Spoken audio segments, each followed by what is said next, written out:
Okay. Chapter 19. The Return of Rhyme and Reason. Sailing past three of the tallest peaks, and just over the outstretched arms of the grasping demons, they reached the ground and landed with a sudden jolt. "Quick!" urged Tok. "Follow me. We'll have to run for it."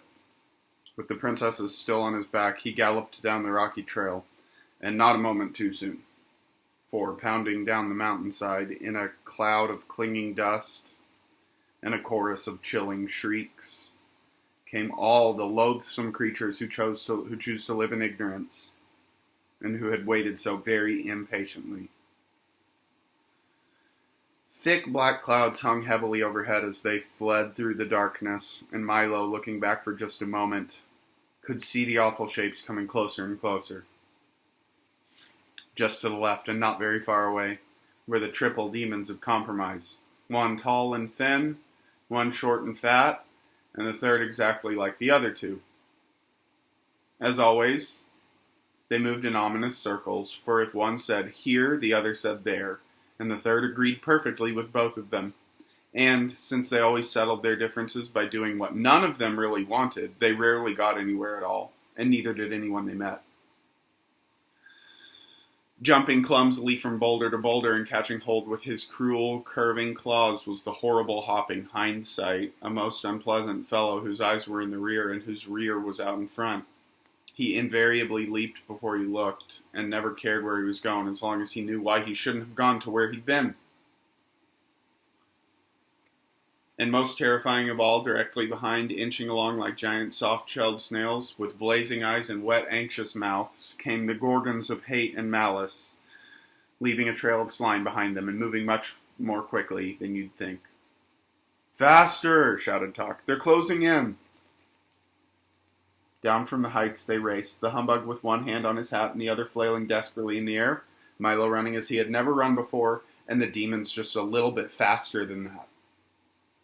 From off on the right, his heavy, bulbous body lurching dangerously on the spindly legs which barely supported him, came the overbearing know-it-all, talking continuously. A dismal demon who was mostly mouth, he was ready at a moment's notice to offer misinformation on any subject. And, while he often tumbled heavily, it was never he who was hurt, but rather the unfortunate person on whom he fell. Next to him, but just a little behind, came the gross exaggeration, whose grotesque features and thoroughly unpleasant manners were hideous to see, and whose rows of wicked teeth were made only to mangle the truth. They hunted together and were bad luck to anyone they caught. Riding along the back of anyone who'd carry him was the threadbare excuse, a small, pathetic figure whose clothes were worn and tattered and who mumbled the same things again and again in a low but piercing voice. "Well, I've been sick, but the page was torn out. I missed the bus, but no one else did it. Well, I've been sick, but the page was torn out. I missed the bus, but no one else did it." He looked quite harmless and friendly, but once he grabbed on, he almost never let go. Closer and closer they came, bumping and jolting each other, clawing and snorting in their eager fury. Tok staggered along bravely with rhyme and reason. Milo's lungs now felt ready to burst as he stumbled down the trail, and the humbug was slowly falling behind. Gradually, the path grew broader and more flat as it reached the bottom of the mountain and turned toward wisdom. Ahead lay light and safety, but perhaps just a bit too far away.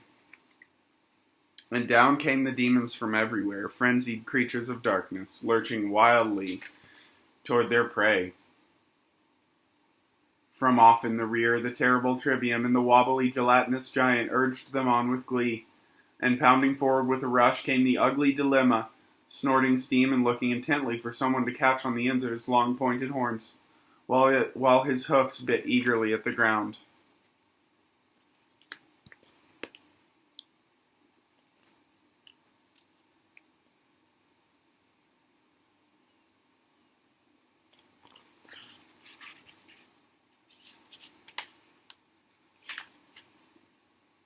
The exhausted humbug swayed and tottered on his rubbery legs, a look of longing on his anguished face. "I don't think I can," he gasped, as a jagged slash of lightning ripped open the sky and the thunder stole his words. Closer and closer the demons loomed as the desperate chase neared its end.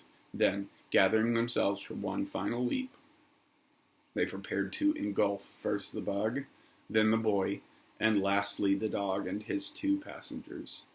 They rose as one and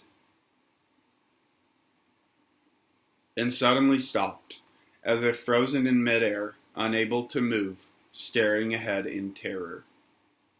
Milo slowly raised his weary head, and there in the horizon, for as far as the eye could see, stood the massed armies of wisdom, the sun glistening from their swords and shields, and their bright banners slapping proudly at the breeze. For a moment, everything was silent.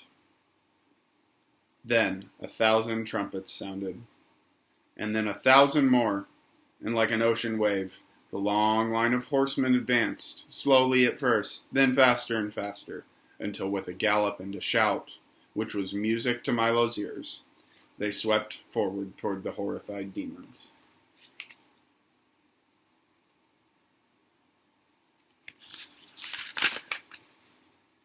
There in the lead was King Azaz, his dazzling armor embossed with every letter in the alphabet, and with him the math magician, brandishing a freshly sharpened staff.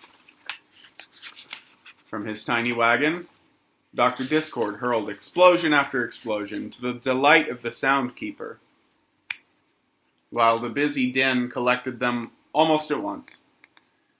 And in honor of the occasion, Chroma the Great led his orchestra in a stirring display of patriotic colors. Everyone Milo had met during his journey had come to help. The men of the marketplace, the miners of Digitopolis, and all the good people from the valley and the forest. The spelling bee buzzed excitedly overhead, shouting, "Charge! C-H-A-R-G-E! Charge! C-H-A-R-G-E!" Canby, who, as everyone knew, was as cowardly as can be, came all the way from Conclusions to show that he was also as brave. And even Officer Shrift, mounted proudly on a long, low dachshund, galloped grimly along. Cringing with fear, the monsters of ignorance turned in flight, and with anguished cries too horrible ever to forget, returned to the damp, dark places from which they came. The humbug sighed with relief, and Milo and the princesses prepared to greet the victorious army. "Well done," stated the Duke of Definition, dismounting and grasping Milo's hand warmly. "Fine job," seconded the Minister of Meaning. "Good work," added the Count of Connotation. "Congratulations," proposed the Earl of Essence. "Cheers," recommended the Undersecretary of Understanding. And since that's exactly what everyone felt like doing, that's exactly what everyone did.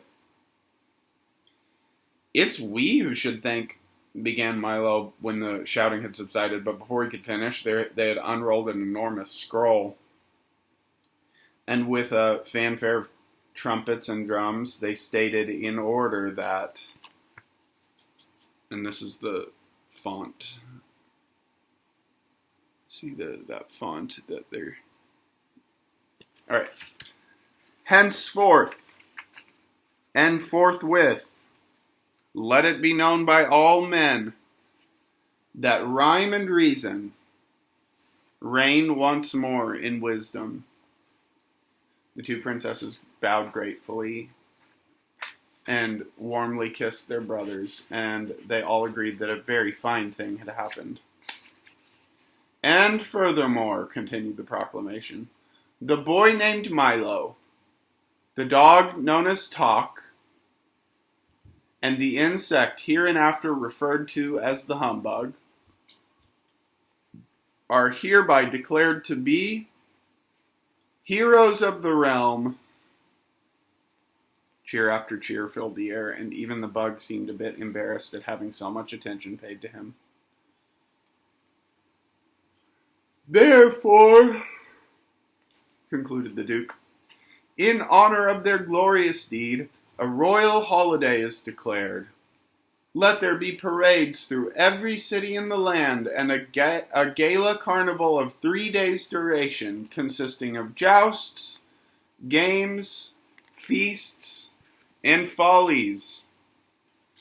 The 5 cabinet members then rolled up the large parchment, and with many bows and flourishes, retired.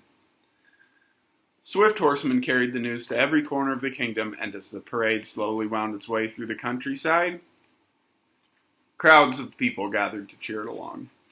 Garlands of flowers hung from every house and shop and carpeted the streets. Even the air shimmered with excitement, and shutters closed for many years were thrown open to let the brilliant sunlight shine where it hadn't shone in so long.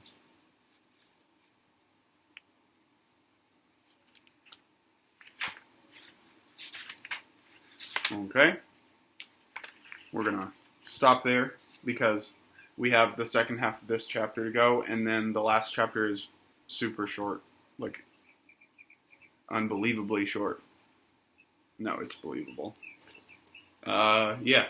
And we got Thursday and Friday. We'll finish it on Friday.